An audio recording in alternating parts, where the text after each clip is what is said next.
Famille, justice, enfance. Bonjour et bienvenue sur RLP dans cette nouvelle émission de Famille, Justice, Enfance avec trois invités exceptionnels aujourd'hui. L'actualité dont nous vous parlerons un tout petit peu, après mais pas trop, mais un peu quand même, fait que nous avons devant nous Hélène Lombard, Stéphane Brivadi et Patrick Lekens du collectif Action Vérité et Hélène Lombard du site Délivrer nos enfants. Honneur aux dames, Hélène, bonjour, ça va ? Bonjour, merci Stéphane de nous recevoir. Eh bien, merci de venir dans le studio, même si tu es venu pour des raisons d'urgence, mais au moins tu es là, donc on en profite. Voilà, Stéphane, tu es cofondateur du collectif Action Vérité avec Patrick, bonjour. Bonjour, tout à fait. Voilà, tu es venu toi aussi pour soutenir, je suppose... notre amie Blandine. Patrick, bonjour. Bonjour. Bonjour, donc on va évoquer assez rapidement cette semaine de ce qui est sûr, avéré et certain parce qu'on les connaît. Il y a la mort d'un enfant de 14 ans qui était pris en charge par l'aide sociale à l'enfance en Dordogne. On a entendu tout et n'importe quoi. Moi, ce que je peux vous dire, c'est que pour suivre l'affaire de manière très précise depuis un certain temps, j'ai tous les jugements sur mon ordinateur, je connais la maman, j'ai suivi les événements de cette semaine. Il va falloir qu'on trouve une solution pour qu'on arrête de venir nous enlever nos enfants sur des présomptions et des soupçons et par des gens où on ne sait pas trop comment ça se passe, pour ensuite les retrouver pendus. On n'en dira pas plus. Blandine, on t'embrasse très fort. On pense à tout le collectif SAPA et on pense à toutes les personnes qui sont là. Vous voulez rajouter quelque chose ou on a fait le tour ? Oui, j'espère qu'on va pouvoir agir pour la vérité et qu'elle soit su de tous, parce qu'il faut que les gens ne croient pas dans les articles de presse qui sont sortis. Alors, ils sont mensongers. Alors là, on va pas se traiter de complotiste, mais on va quand même dire ce qu'on s'est dit juste en off, avant, qui est une vérité bien établie. Quand on connaît un fait divers, qu'on a assisté à un fait divers et à un événement, qu'on en voit ensuite la retranscription dans les journaux, on se rend compte qu'il y a tellement d'automatisation, de travail un peu approximatif, qu'il n'y a jamais d'exactitude à 100%. Voilà, il y en a qui ont dit que le corps avait été remis à la famille. Non, le corps n'a jamais été remis à la famille. Que la famille habitait à Sarlat, oui, ce n'est jamais pas vrai. Voilà, donc là, ce n'est pas du complotisme. Quand on vous dit vérifier, c'est factuel, c'est absolument factuel. Ce que vous avez par la presse généraliste, qui sont en fait des gens qui vont raconter ce qu'ils ont entendu et du pareil qu'eux, il y a forcément une distorsion et il faut en être conscient. Et c'est malheureux à dire, mais c'est presque un bon exercice, voilà, de le voir concrètement. Oui, puis les journaux, ils sont comme beaucoup dans l'urgence.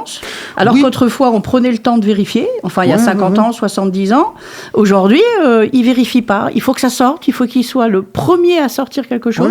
Donc, ils écrivent vite n'importe quoi. Une rédaction, on en a une ici. On a 4 employés. Donc, on sait très bien comment ça fonctionne. Voilà. On a des dépêches qui nous arrivent. On a des communiqués de la préfecture qui nous arrivent.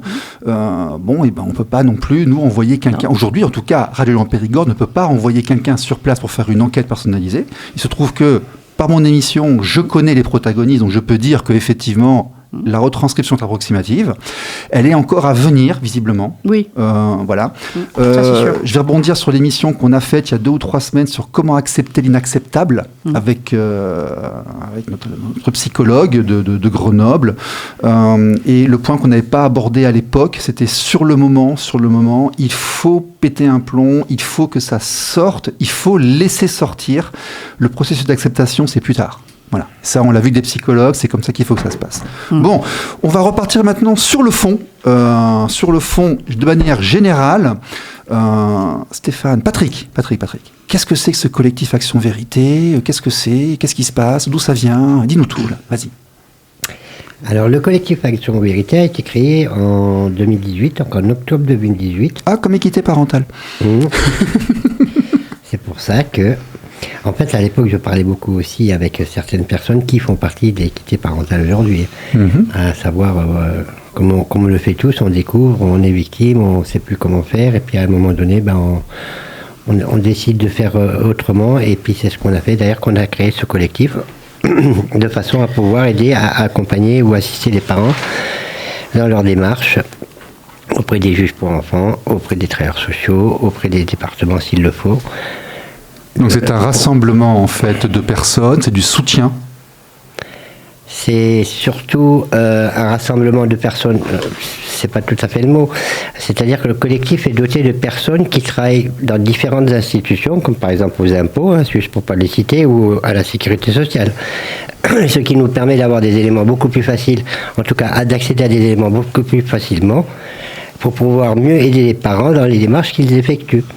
Et surtout de notre côté aussi, comme au tout début on s'est fait beaucoup avoir, de vérifier la véracité des propos que les parents nous donnent dans leurs dossiers, parce qu'on s'est déjà fait avoir sur des dossiers où on a défendu des parents dangereux. C'est pour ça que moi, quand je parle d'un dossier ici, je demande les pièces avant et je vérifie tout. C'est tellement important. Bien parce sûr. que sur l'émotion, et de la même manière pour nos dossiers personnels, on demande toujours à quelqu'un de les relire pour avoir un deuxième avis, parce que des fois, on est tellement saisi par ce qu'on y lit qu'il faut plusieurs regards, il faut vérifier. Il faut vérifier les siens et ceux des autres, c'est indispensable. Ah, mais c'est très important, d'autant plus que nous, au tout début, on a pris pour argent comptant certains dossiers, on s'est laissé avoir, très sensibilisé en tout cas par certaines situations, parce que tant que ça touche les enfants, forcément, c'est émotionnel. C'est très compliqué de refuser d'aider. Et c'est justement les 2 premières situations qu'on a suivies où on s'est retrouvé à être mis en garde à vue. Et nous, on pensait bien faire, et puis à l'arrivée, on avait tort. Donc, mais par contre, les conséquences que ça a eu pour le collectif, c'est que à partir du moment où on a été mis en garde à vue, on est fiché. On passe par toute une série d'étapes, relevé d'empreintes et tout ce qui va avec, ADN et tout.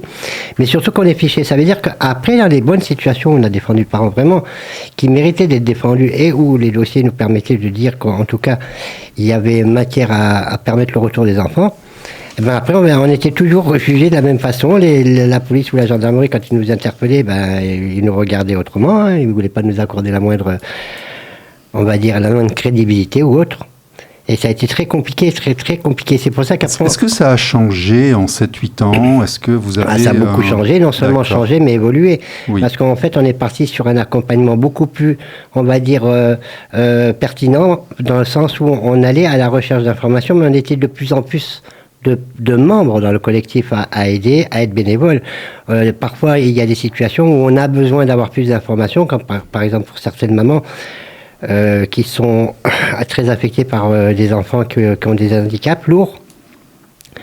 Et c'est pas facile d'accompagner les parents qui ont des enfants qui ont un handicap lourd, mais surtout qui sont pris en charge par la protection de l'enfance. C'est pas le même accompagnement qu'avec un autre, vous voyez ? Absolument. Et on va rappeler aux gens qu'aujourd'hui, avoir un enfant handicapé, ce n'est pas comme il y a quelques dizaines d'années. Avoir un enfant handicapé, c'est voir arriver les services sociaux et il y a beaucoup de placements uniquement parce que les enfants sont handicapés. Et on va dire pour soulager les parents, pour aider les parents. Et donc le traitement du handicap, en fait, aboutit à des placements et des séparations de liens parentaux entre certains parents et certains enfants handicapés. Je vois Stéphane, peut-être, il veut intervenir sur ça. Je vois qu'il acquiesce de la tête. Juste rajouter un petit truc au problème de l'enfant qui a un fort handicap. Et c'est vrai. L'essentiel au départ, c'est d'aider le parent. Oui. Mais surtout, là où c'est difficile, c'est quand le parent n'arrive pas à comprendre qu'il n'est pas en capacité d'aider lui-même son enfant, parce que ça demande beaucoup trop de prise en charge, de déplacement. Moi, je connais une maman qui s'appelle Cœur Rebelle, d'ailleurs. C'était 1200 rendez-vous qu'elle a eu dans l'année. Ça a ramené à presque 3 rendez-vous par jour. Ou un peu plus de 4. Oui.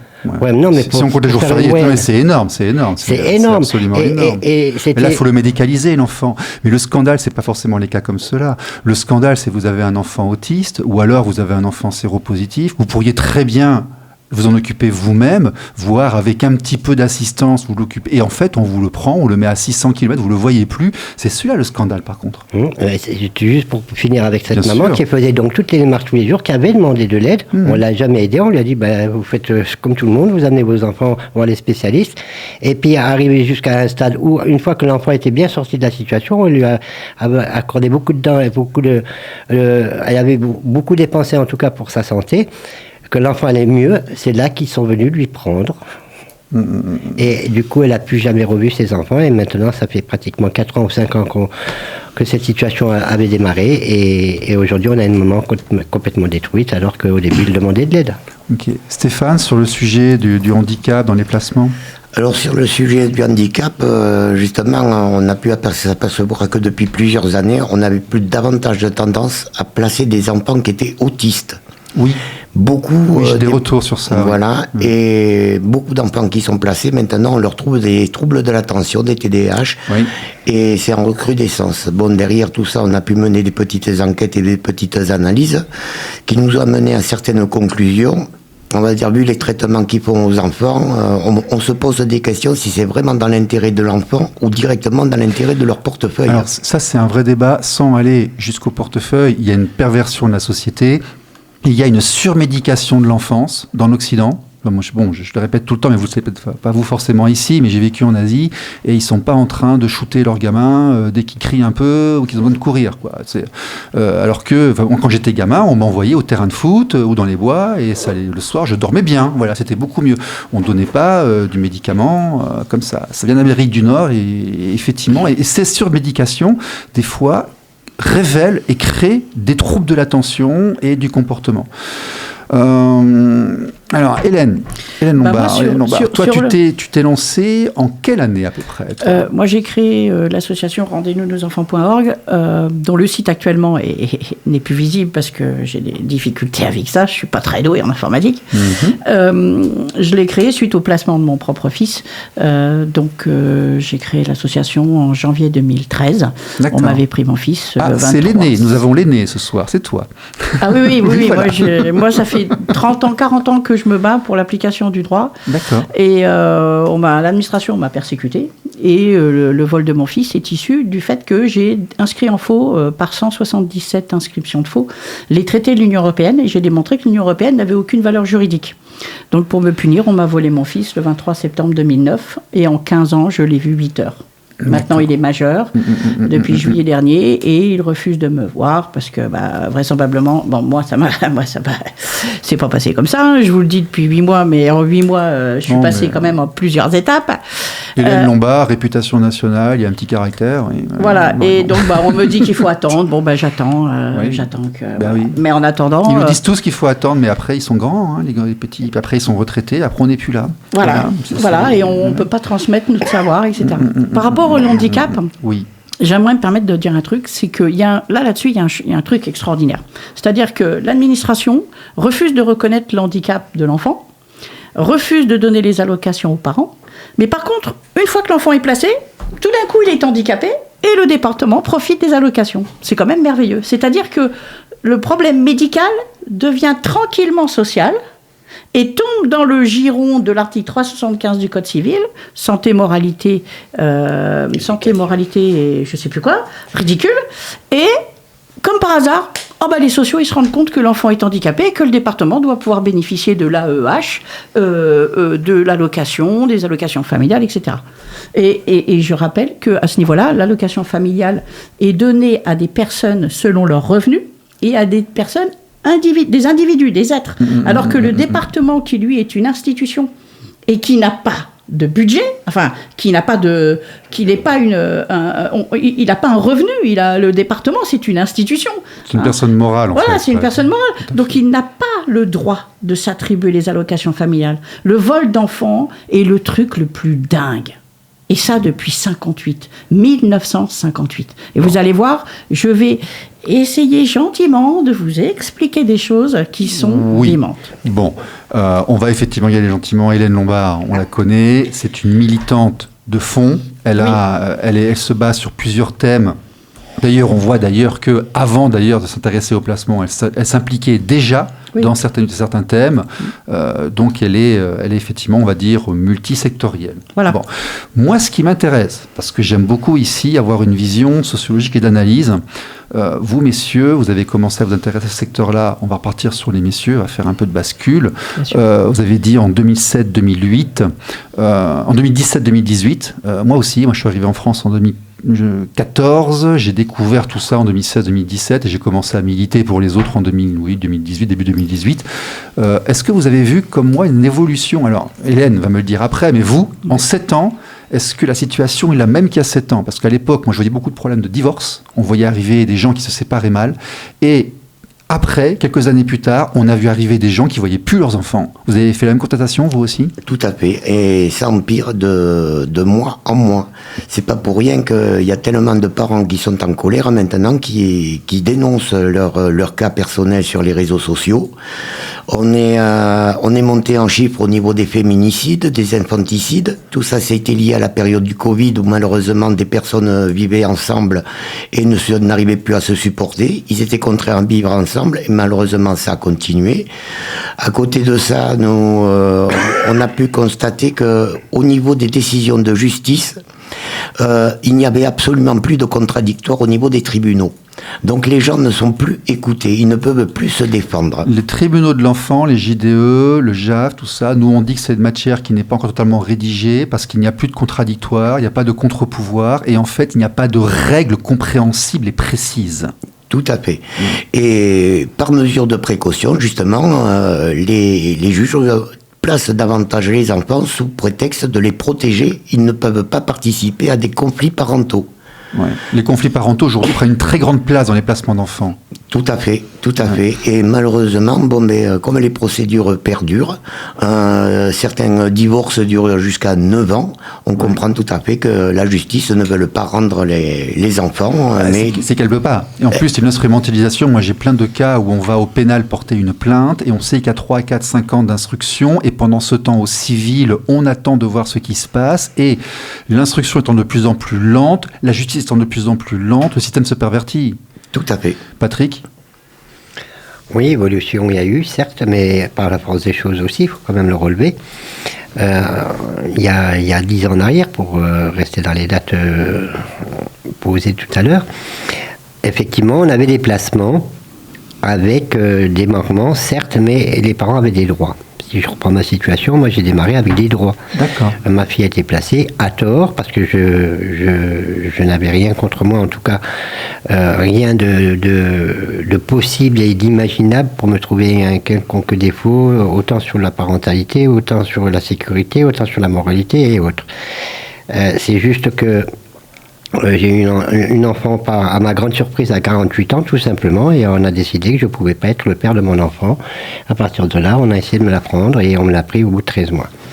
Mais juste pour dire pourquoi l'évolution, parce qu'aujourd'hui, on a un système qui place les enfants parce qu'il ne fait plus un véritable travail d'évaluation au préalable, comme les magistrats ne peuvent pas le faire. Et un magistrat, aujourd'hui, il gère pour dire 500, 600, voire 800 dossiers pour certains. On sait très bien que le chiffre maximum qu'on peut accorder à un magistrat pour être, en tout cas, faire un travail objectif et réaliste, c'est l'équivalent, le grand maximum de 300 dossiers. Ce qu'il faut rappeler aussi, le juge pour enfants, aujourd'hui, il prend en charge les enfants placés, retirés à leurs parents, soi-disant en danger, mais il prend aussi en charge les MNA, donc les mineurs non accompagnés, ainsi que les enfants délinquants, dangereux ou autres.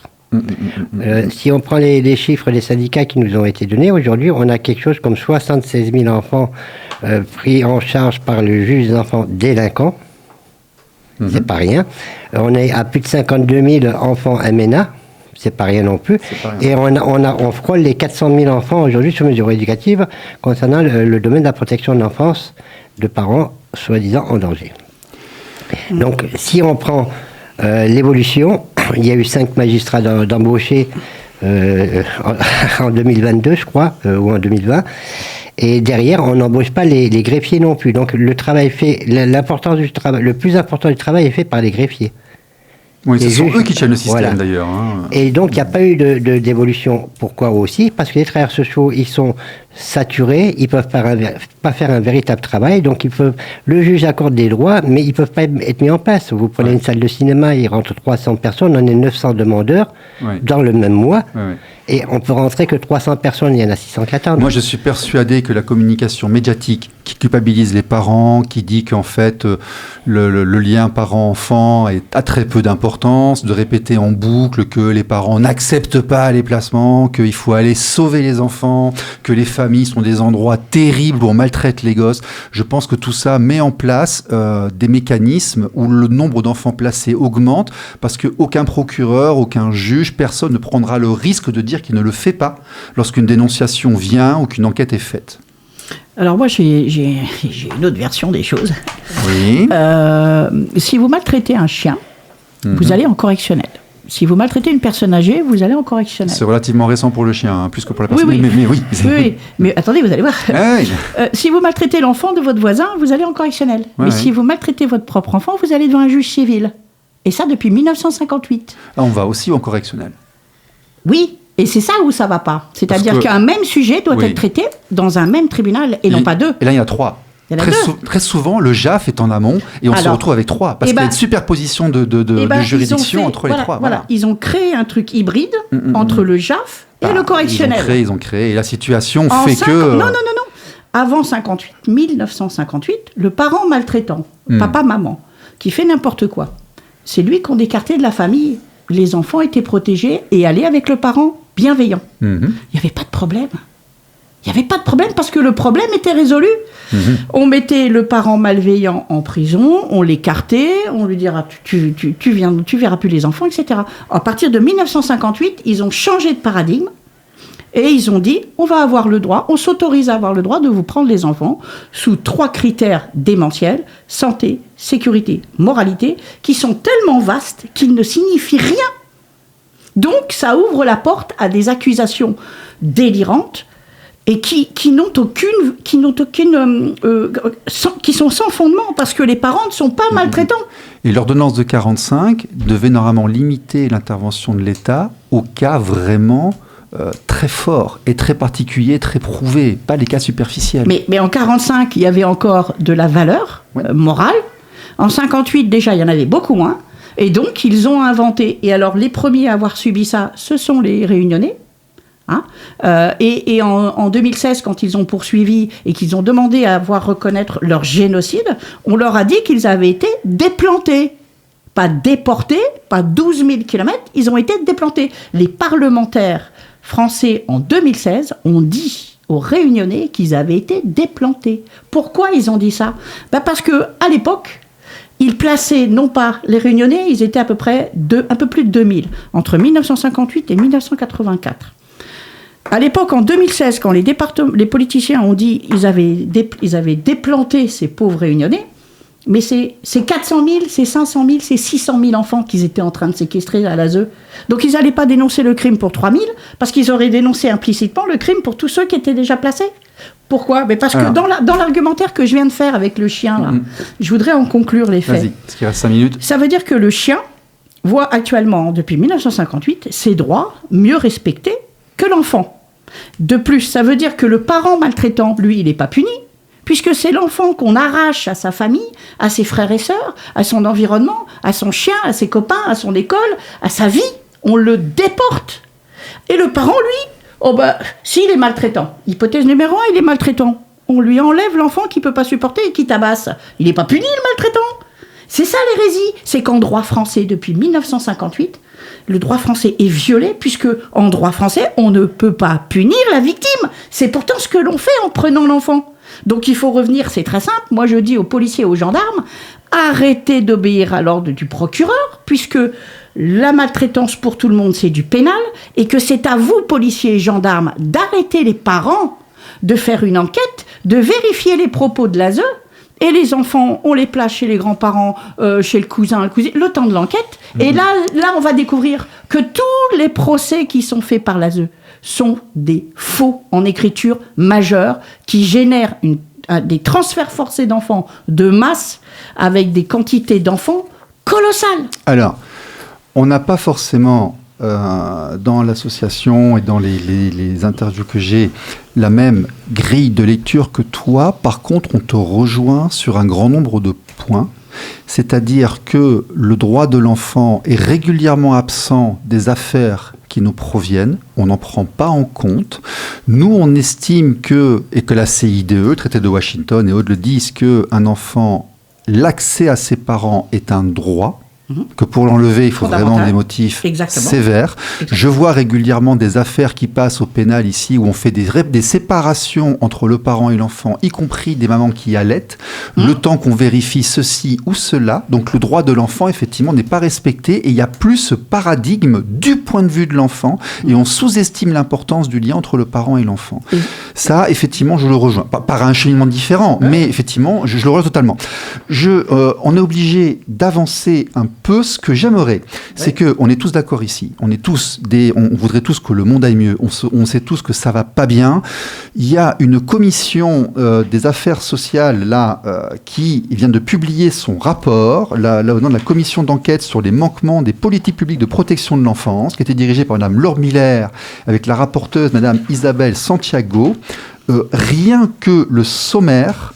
Allez, on va changer un garçon. Est-ce que l'un d'entre vous veut lire un petit peu rien que le sommaire de ce rapport? Patrick, peut-être, ou Stéphane? Alors, attends, ouais. Vas-y. Le titre, c'est quoi, alors, juste au-dessus?